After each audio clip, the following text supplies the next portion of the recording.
Hello, very good evening. You're watching India Today Television. This is 5 Live. I'm Sneha Modani. A top story today. We are telling you all about this killer brat. Another one on the loose on our roads. A video of the infamous Lucknow hit-and-run case has now emerged, showing a speeding car driven by 21-year-old Gaurav Singh ramming into 5 people, leaving a 6-year-old child dead. Gaurav has been detained. The case comes just, remember, days after the Kanpur Lamborghini crash involving a rich brat who was released in no time. Yes, more.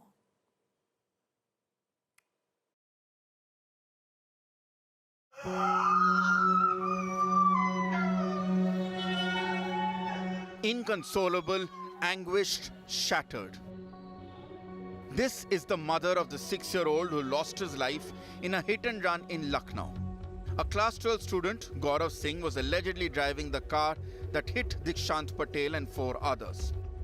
CCTV footage shows 21-year-old Gaurav, along with a female friend, driving the car at high speeds, ramming a motorcycle, an auto-rickshaw, and some pedestrians.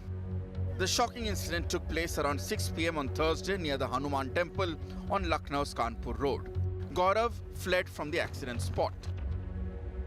पहले एक bike सवार को मारी, फिर इस auto में टक्कर मारी। ऑटो खाली था, टक्कर इतनी भीषण थी कि पूरा ऑटो घूम गया और जिसकी वजह से जो ऑटो ड्राइवर था उसके सिर में चोट आई। जो जानकारी मिली है कि गौरव सिंह अपने 12वीं के छात्र होते हुए उसने फेयरवेल पार्टी थी और फेयरवेल पार्टी से अपनी उस कार में अपनी जो साथ में पढ़ने वाली लड़की थी उसको ले करके जा रहा था और उसी में ये तेज स्पीड में उसने लगातार टक्कर मारी। तो पहले मैंने एक मोटरसाइकिल में टक्कर मारी, इसके बाद 2 औरतों 2 लड़कों में टक्कर मारी, तो इसमें फिर बतासे वाली गाड़ी में टक्कर मारी और ऑटो में टक्कर मारता हुआ कम से कम 150 किलोमीटर तक टक्कर मारता गया। वो रुका नहीं, वो बिल्कुल नहीं रुका, बहुत स्पीड में था। India Today's reporter found empty water bottles and packets of chips inside the car, which was then seized by the police. The accused had reportedly borrowed the car from his friend to go to a farewell. Car कितनी तेज speed में थी कि उसके परखच्चे उड़ गए। Car का tyre, और ये ऐसे लग रहा है जैसे आग लगा दी गई। ये आग नहीं लगाई गई है। एक्सीडेंट इतना तेज था कि कार का टायर फट गया। कार सवार ने, जो 12वीं का छात्र है लेकिन 21 साल का गौरव सिंह है, और टक्कर मारते हुए वो रुका नहीं।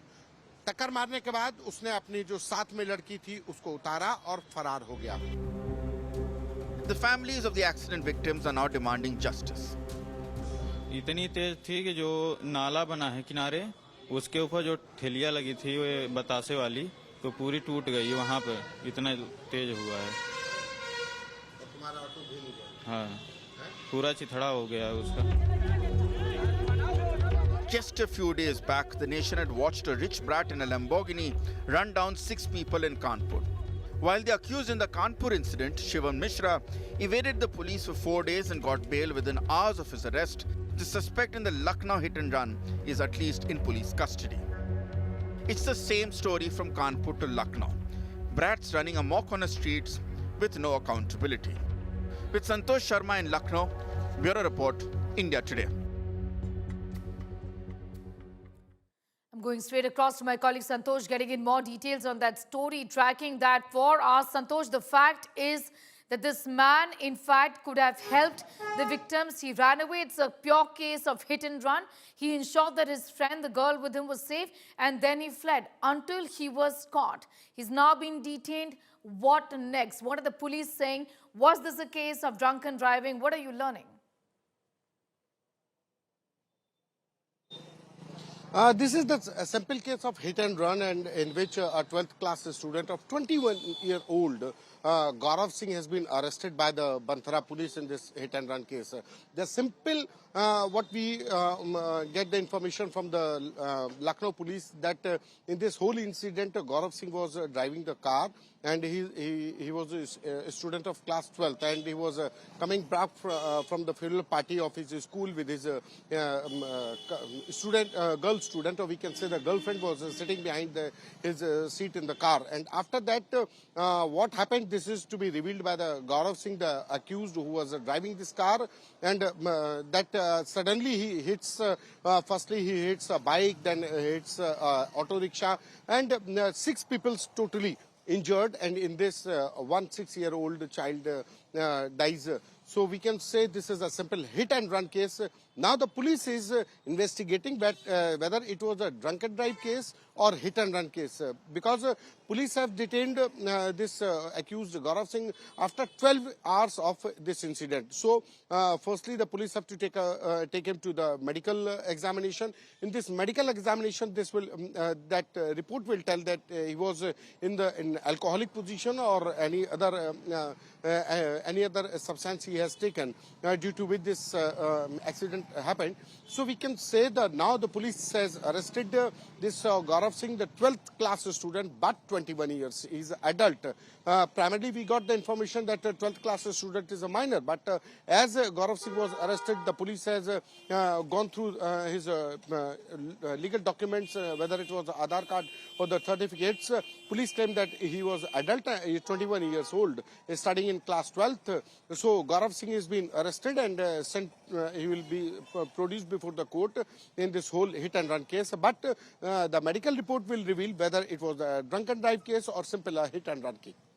All right, I'm going to leave it at that for the moment. Santosh getting in those details and telling us about that horrific incident from Lucknow. A young child, just 6 years of age, has died because of reckless driving in Lucknow city. Now, from the era of Dawood to the rise of Bishnoi gang, is Bollywood once again under the shadow of the underworld and gangsters?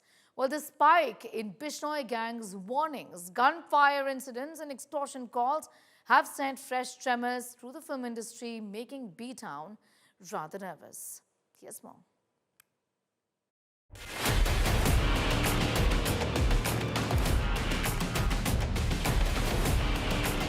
There was a time when Bollywood functioned under the shadow of the underworld. The era of Dawood Ibrahim cast a long, dark spell on the film industry. Today, years later, a new shadow appears to be growing. The Lawrence Bishnoi gang. What began as isolated threats centered around certain stars like Salman Khan has expanded to the whole B-Town. In the latest episode, actor Ranveer Singh received an extortion call, allegedly from a Bishnoi gang member.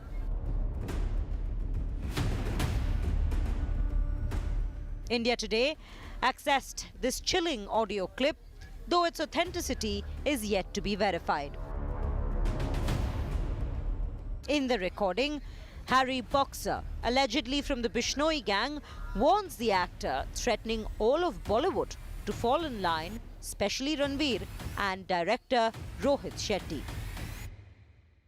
आज का एक voice note अपने लोगों वालों के लिए जो भी एक्टर डायरेक्टर प्रोड्यूसर की भी हम सबके लिए और खासकर रणवीर सिंह तेरे लिए रोहित शेट्टी तेरे लिए टाइम रहता है अगर तुम दोनों वैद कहीं है ना तुम्हारा वो इलाज करेंगे तुम्हारा वो हाल करेंगे कि तुम भी साथ भी ना बैठेंगे ठीक है और रणवीर सिंह तुझे बहुत ज़्यादा शौक है सलाह देने का कि जाओ सर आप एप्लीकेशन दे दो रिपोर्ट कर दो आने में ठीक और तूने भी कर दी कोई चक्कर नहीं है अब सुन मेरी बात तुम्हारे नीचे जो भी काम करता है ना मैनेजर जितने भी लोग काम करते हैं तुम्हारे इन सब की डिटेल है हमारे पास उनके घर की कब ऑफिस जाते हैं कब आते हैं परिवार कहाँ रहता है सब की डिटेल है हमारे पास A spike in attacks over the last couple of years has raised alarm. Gunfire outside Rohit Shetty's Juhu residence. Multiple shootings at comedian Kapil Sharma's cafe in Surrey. Shots fired outside Salman Khan's Galaxy apartment in Bandra. Firing outside Disha Patni's family house. Gunshots outside singer AP Dhillon's house in Vancouver. Just to name a few. A disturbing pattern, a widening target list. Maharashtra Chief Minister Devendra Fadnavis, in the wake of events, vowed that every gangster plot will be stopped and gangs operating in Mumbai will be wiped out. Law enforcement agencies, he says, have been told to act firmly. But inside Bollywood, the mood is tense. The glamour remains. The cameras roll. Many are now looking over their shoulders as if the 80s have returned. Bureau Report, India Today. I'm going to go straight across to Divesh, getting in more details on that story. Divesh, there's been fair amount of speculation that often small-time gangsters also, in fact, take the name of Lawrence Bishnoi and make these calls for attention or for whatever reasons. What have the investigators found in this case? Any word from Ranveer Singh's camp also just yet? What are you learning?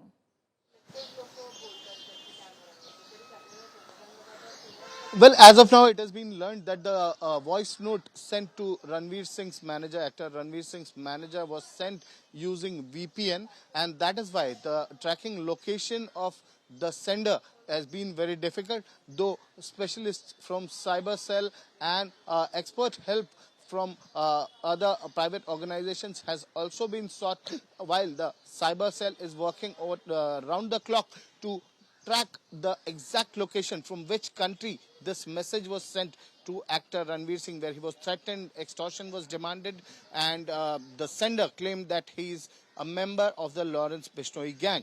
As of now, it is yet to be ascertained whether it was act by the Lawrence Bishnoi gang or it was some impersonator, but after the threats have been issued, there have been audio notes that have been circulated. There's a recent audio note that came in from another member of the Lawrence Bishnoi gang, Harry Boxer, where again he has mentioned about Ranveer Singh, Rohit Shetty and others. He's issued threats to them. From now, more news coming in. Let's take a listen. ஆரம்பித்தவுடன் ஆட்சியிலும் பங்கு அதிகாரத்திலும் பங்கு எங்களுடைய தலைவர் தான் முதல் வேட்பாளர் என்பதில் எந்த மாற்று கருத்தும் இல்லாமல் தெளிவாக அறிவித்துள்ளது. இது எங்களுடைய பாலிசி டெசிஷன். நாங்கள் பெரும்பான்மையுடன் 200 எம்எல்ஏ ஜெயித்தாலும் எங்களுடன் ஒரு சின்ன கட்சி கூட்டணி இருந்தாலும் அவர்களுக்கும் அதிகாரத்தில் பங்கு கொடுக்கணும். இந்த மாதிரியாக இருந்தால் தான் வந்து ஒரு கட்சி 2-3 கட்சிகள் சேர்ந்து ஒரு ஒரு ஆட்சியை அமைக்கும் பொழுது எல்லாருக்குமான அதிகார பகிர்வு இருக்கணும். அப்பதான் மக்களுக்கு ஏதாவது செய்யணும்னு தோணும். இப்போ விசிகா கட்சி இருக்குங்க தமிழ்நாட்டில். விசிகா கட்சி வந்து அதிகாரமே இல்லாமல் அதிகாரமே இல்ல, நான் எந்த மக்களுக்கு எதுவும் செய்யாம ஒரு சும்மா ஒரு 10 parties do join us, there will be sharing that will take place. That's the decision that Vijay, our leader Vijay, has taken. அவர்கள் எதற்காக அரசியல் கட்சி துவங்கினாங்கன்னு இருக்கல, அவர்களுக்கான நோக்கமும் அவர்கள் It shouldn't be like a political party joins alliance with another political party, but they're not given their proper share of power. பங்கு இல்லாமல் ஆட்சியிலும் பங்கு இல்லாமல் சும்மா டைம் பாஸ் பண்றதுக்காக யாரும் கட்சி ஆரம்பிக்கல.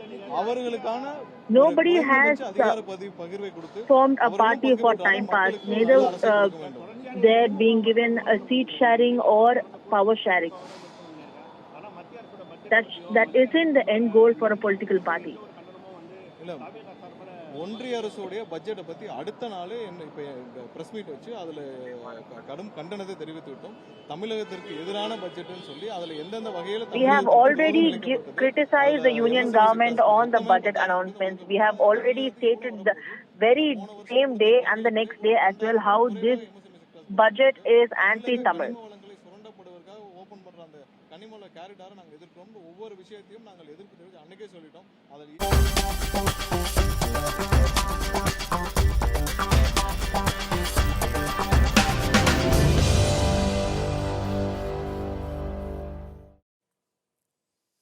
Right, let's shift focus now and tell you a little about a neighboring country of Bangladesh, where Tarique Rahman's BNP has won the country's elections with a 2/3 majority. Tarique Rahman is the son of former Prime Minister Khalida Zia, returned from 17 years in exile last year and is being hailed for his party's performance. He's all set to be the next Prime Minister of Bangladesh. The new government is likely to be formed on the 17th of February.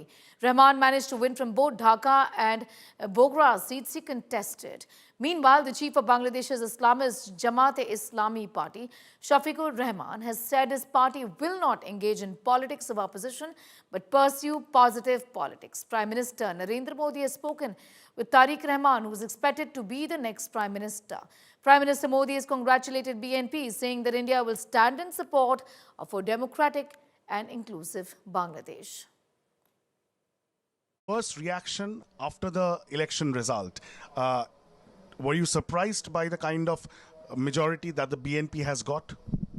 It is not a surprising, it is a desirable because the largest party, our competitor party, Awami League absent, was could not participate in the contest. So that result is not at all unexpected, not surprising. It's normal. So you were confident that you are going to come to power anyhow? Yes. No anyhow. We are fighting for a reinstate of democracy and the voting right for 16 years. So that we have we have been tortured or the jail or the false cases, everything. But always we are fighting for reinstate of democracy and the voting right of the peoples. Okay.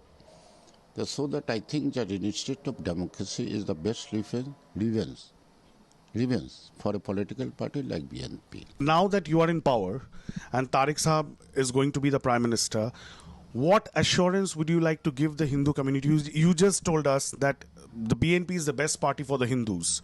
So the Hindu community, the minorities in Bangladesh, will they seek shelter, protection, their rights, their constitutional rights? Will that be guaranteed by the BNP government? Our election commitment, we have given the election commitment, and also we have placed to the people that 31 pact. It is clearly stated that each and everybody have an equal right constitutionally. No Hindu, no Muslim. No, we don't believe in minority. It's a son of the soil. So that is a question, not a question of minority. We are equal. Okay. The second thing, I think already Hindu people could realize the only BNP is the best because BNP is a soft democratic party. It was much expected. The people, we know that the people will support BNP. It's a very popular party in Bangladesh. Its founder is President Ziaur Rahman. So we hope that the Bangladesh people, among the BNP government, a future government, will lead the country according to their people's choice, because they have people has a mass expectation. Among they have voted the BNP party for good governance. So when Tarique Rahman returned to Dhaka after nearly 17 years of exile, BNP and its supporters unitedly pushed for him as the next leader to take charge of the country. His rallies for the past month have witnessed tens of thousands to come out even at midnight. Here's a report that tracks the rise of the 60-year-old Tarique Rahman as the possible next Prime Minister of Bangladesh. Bangladesh has decided. The Bangladesh Nationalist Party is set to form the next government. At the heart of this transition is Tarique Rahman, a leader once forced into exile, now preparing to assume power. From years abroad to the center of Dhaka's political stage, Tarique Rahman's return marks a defining moment for Bangladesh.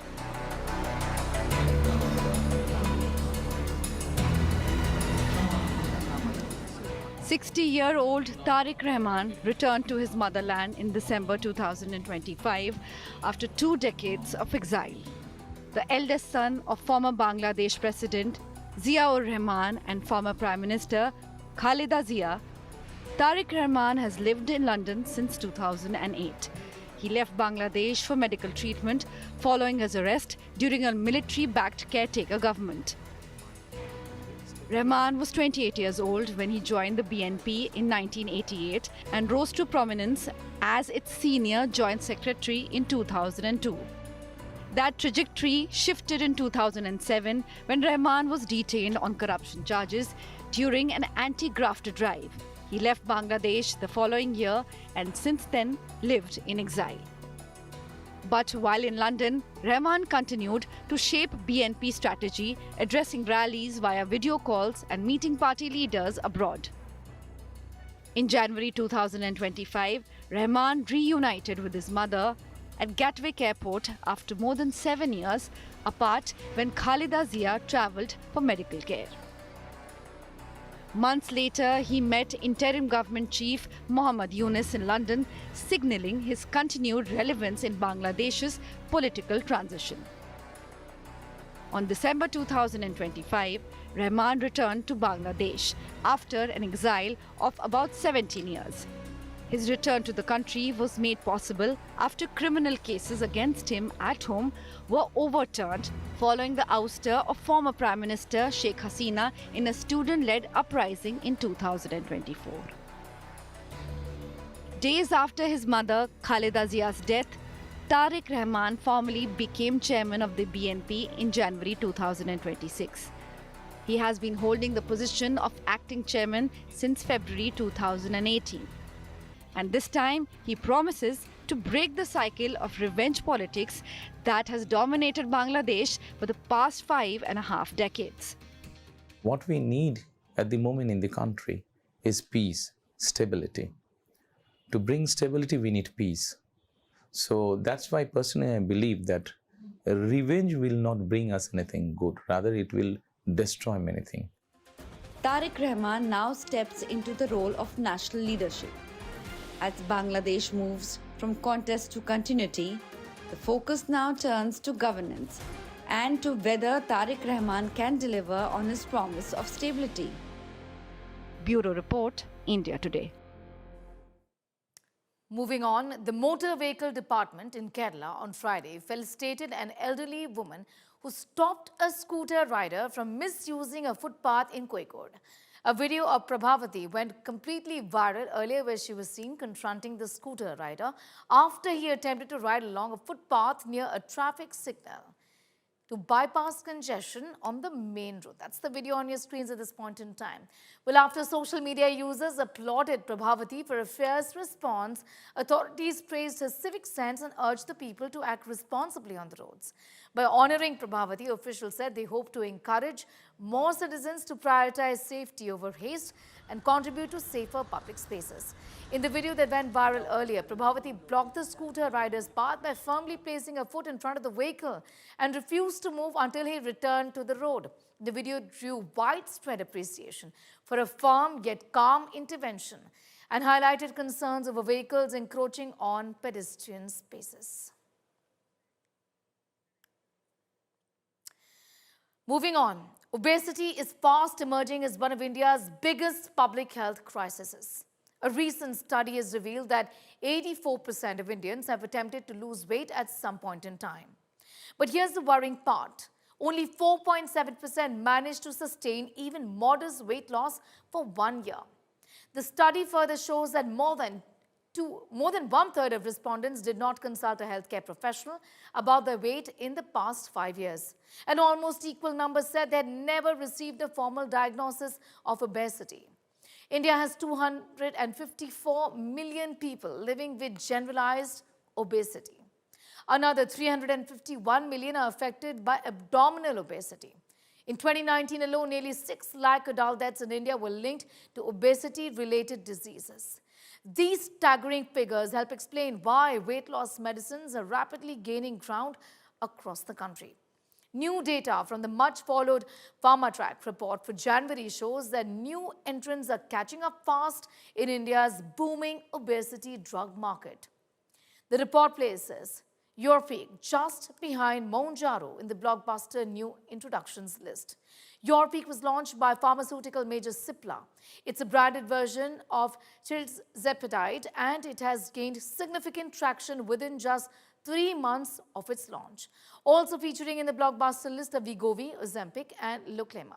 Wegovy and Ozempic are semaglutide-based drugs originally developed to treat diabetes, now widely used for weight management. Luclema, meanwhile, is prescribed to treat high potassium levels in adults, a condition known as hyperkalemia. As obesity numbers climb, India's weight loss drug market is expanding rapidly, driven by demand, desperation, and a growing shift towards medical intervention.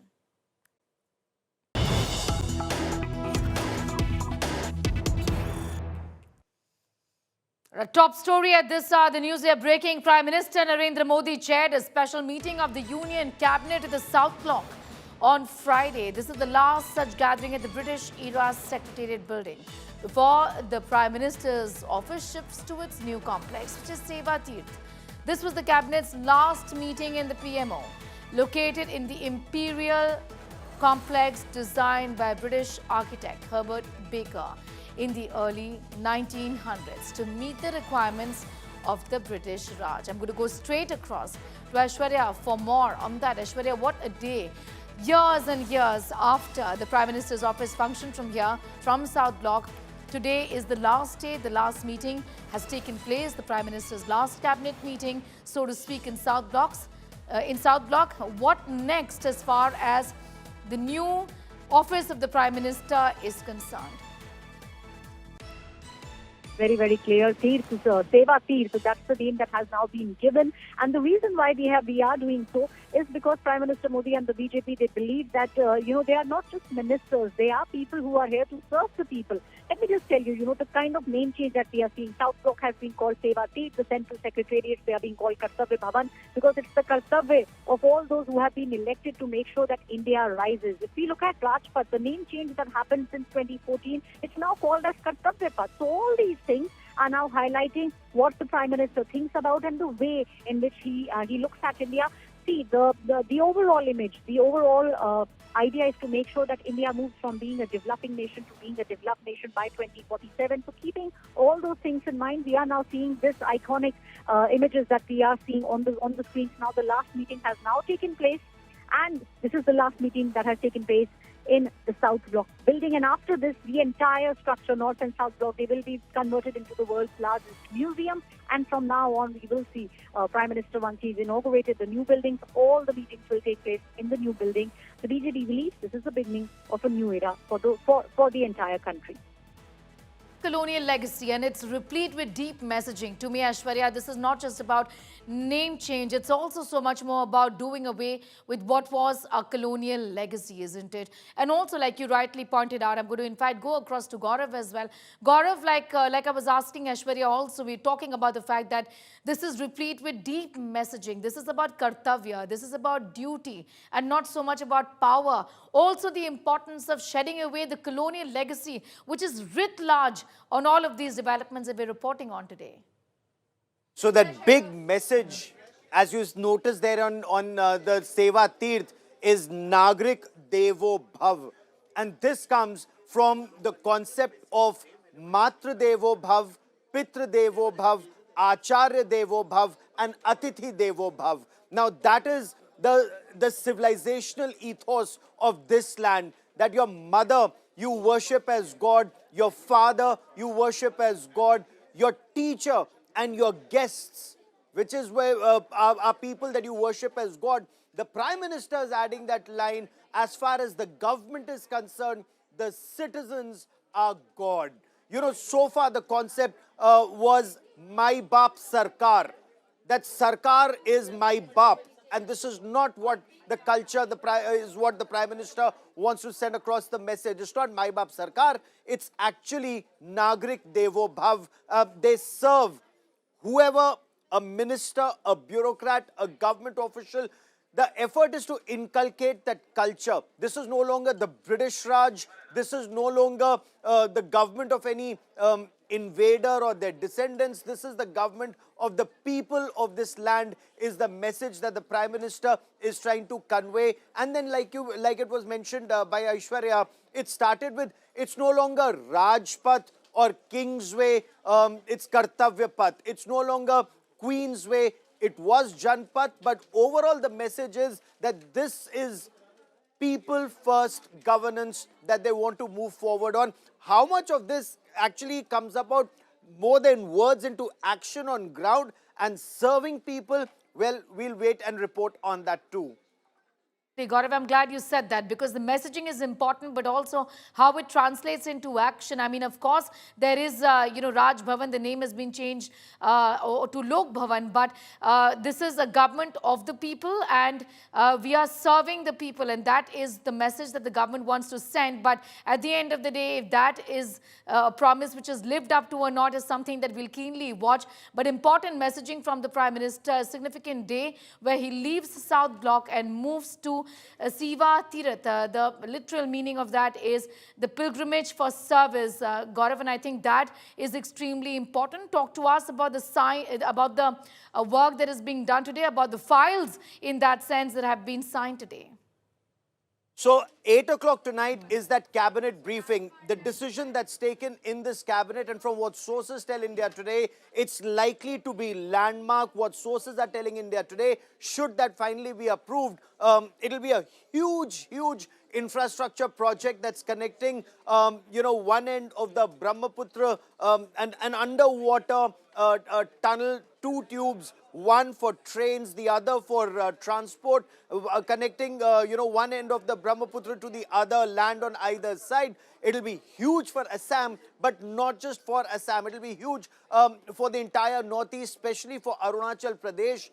It'll be strategic. It's 18,600 crore and more. But should this project actually be cleared today and be announced at 8 o'clock, the effort is infrastructure is the way forward as far as the Narendra Modi government is concerned. The Prime Minister very recently and the government have spoken of the Bogibeel Bridge, for example, the effort that has been made to push infrastructure projects that had been, hanging fire for decades and decades, but finally seeing the light of day.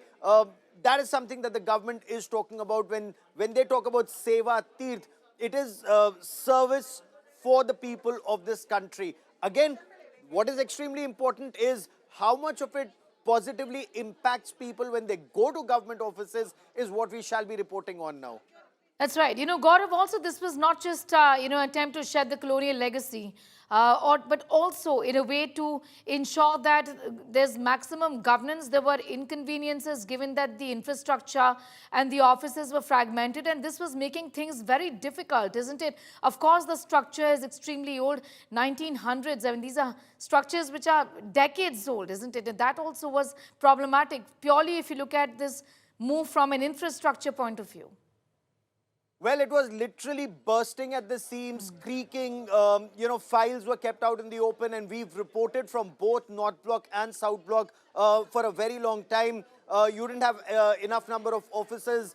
If you were to talk about South Block and Defense Ministry, for example, while there was, while the Army Chief, the Navy Chief and the Defense Secretary had a place there, the Air Chief couldn't be there. The Air Chief was in a different building.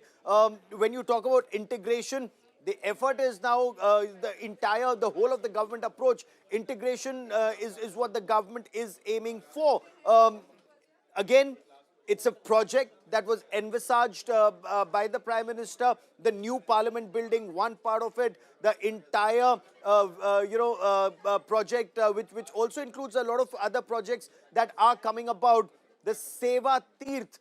The messaging is very clear. The message that comes out of Seva Teerth is every bureaucrat, every government employee should work with the idea that he or she, they are serving the people of this country. They are not they're not like the British Indian, the British officers or the British leaders of that time, that their job is to control and command. Here, the aim is to serve. That's the concept that the Prime Minister and his government are trying to put across with this. Yes, it's not just the Seva Teerth, the Prime Minister's office, but Gaurav, important to point out that the other ministries also, which were really running from dilapidated structures. We've seen how the various bhavans across Lutyens, Delhi were running. This was important. Kartavya Bhavan 1 and 2 that was earlier inaugurated by the Prime Minister. Absolutely right on that. Yes. Also the concept that a lot of rent was being paid to, government was losing a lot of money in terms of rent that was being given out, was again a reason that was put forward. All of that will now be put to better use. how much of this actually, makes a positive change to the lives of residents, not just of Delhi, but citizens of this country, in terms of when they need something from the government, how quickly is all of that available That's to the them? key. How accessible? That's the big question, and that's the big challenge also.